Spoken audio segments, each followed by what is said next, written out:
Yes, Peter Skype from Unite the Union. I said to Mark I wouldn't ask a question, but I pledged provocation.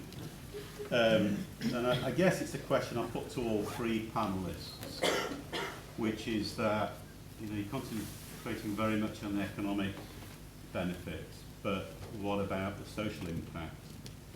Because it isn't the case that this is win-win. There are winners and there are losers. And it's not just a financial crisis, otherwise we wouldn't have to subsidise the car industry if it's just a financial crisis. So you cannot build an advanced economy with respect on personal trainers, psychotherapists, and whatever the third one was, potty trainers or whatever. Because you have to create money that people can buy the services from the potty trainers and the psychotherapists and the personal trainers. So my question really to all three is, how do we ensure that there are more winners and not just losers, and it's not just a 20% of the population of countries that gain and 80% that lose? So in terms of how it distorts the UK, where more and more the southeast has the jobs and the wealth compared to other regions, how do we ensure that in countries like China and India, with increased urbanisation, what impact is that to the countryside and farmers and so on? So how do we spread the benefits and ensure that there are not just losers, but also more winners than losers? I think, well, I'll make a comment and then we can carry on. I mean, there's two sides, isn't there? Because you're talking about social consequences in the place where work is offshored from, and then also where it's going to. Certainly, I think in terms of the UK market, the fears around offshoring are often overplayed. I mean, as we've just been talking about, and Richard at the front here has been talking particularly around the UK as a supplier of high-tech services, exports a lot more than it imports. But at the same time, there is this change in places like India, and it's probably, maybe Hilary would want to comment on that and how Steria operates in a place like India, and the sort of social changes you see. So I have a lot of sympathy for the question, Pete. So that's my first comment. So I probably look at this from two perspectives. One is Philip made the comment before actually about the jobs that say go into the lesson development. It's 7 o'clock. Sorry, that's the end of my answer. So I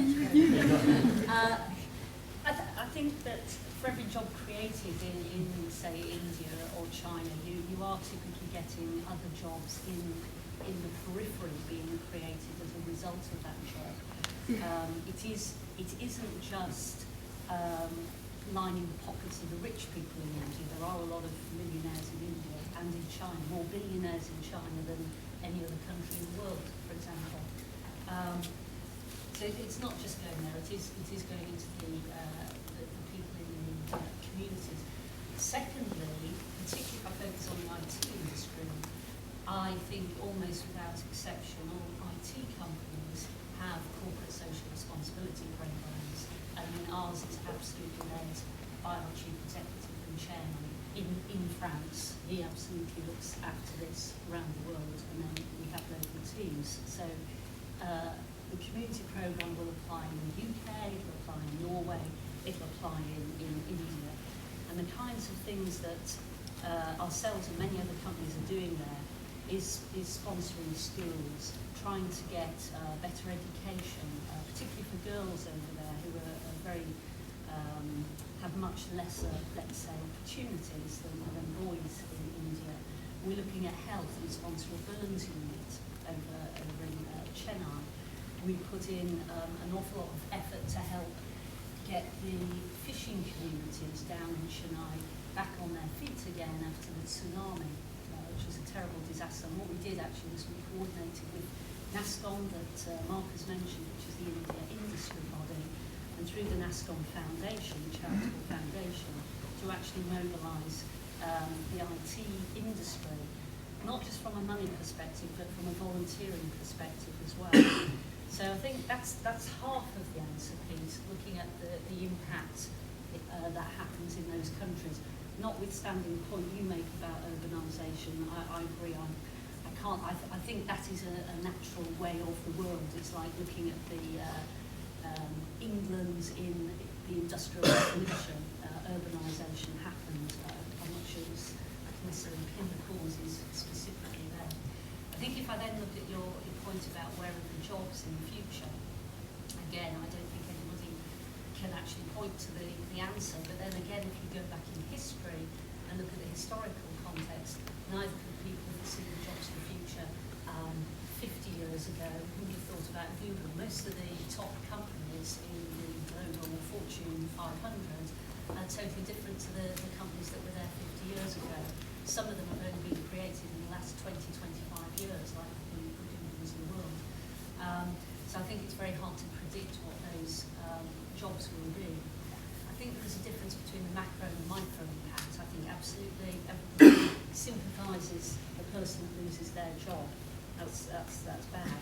At a macro level, I think if you are, and this is following Philippe's point, if you're moving from value activities that are not necessarily adding value, but just duplicating, just adding bureaucracy, just costing money, I don't want that as a taxpayer. I don't want the cost of my police services to be taken up by ridiculous bureaucracy. I want it to be focused on fighting crime and doing that good. So I think if we can actually switch jobs into those jobs that are actually the ones that we want people to do, and that isn't going to happen overnight. That does require retraining, reprogramming. So I don't know if that was it's not a perfect answer. It's just a kind of my opinion on those areas. Well, I think you're absolutely right that we need to focus on the poor. The fantastic thing is that between 1990 and 2005, 1.2 billion people around the world escaped poverty. Before then, their incomes were below $2 a day. After that, they are above $2 a day. Unprecedented increase, reduction in poverty. It's something that, if you look beyond our narrow sort of frame of reference, is something that we ought to be cheering from the rooftops. I think you're also absolutely right to say that we need to do something about the crisis. The banking crisis, the financial crisis has been devastating. It's been devastating for companies, it's been devastating for jobs, it's been devastating for households. And clearly the government needs to do something in order to try and first alleviate the pain, and second of all, help the economy to adjust. And it's that second bit which brings me to not keeping open car companies. The fact is, even before the crisis, even at the height of the boom, even when the banks were printing money and we were spending like no tomorrow, there was overcapacity in the European car industry. Far too many car factories even then. Since then, demand for cars has absolutely collapsed. And if there's no reason to think that it's going to go back to the levels it was in pre-boom times. At the same time, we've got to shift towards a low-carbon economy where actually gas-guzzling cars, which all these factories are geared up to produce, are not the industries of the future. And so you say, is it really the best use of government money to be trying to keep car factories, which even in the boom times weren't productive, running at full capacity, weren't profitable, in the bust? And it seems to me, no, that's not the best use of government money. If you want to be trying to support jobs, the best way to do it actually would have been a temporary cut in payroll taxes, so that across the economy there would have been an equal incentive for all companies to keep on workers. That would have been a really good idea. Don't protect some specific jobs in car making at the expense of others, but cut payroll taxes for all workers. That would have helped companies, it would have kept workers in employment. In terms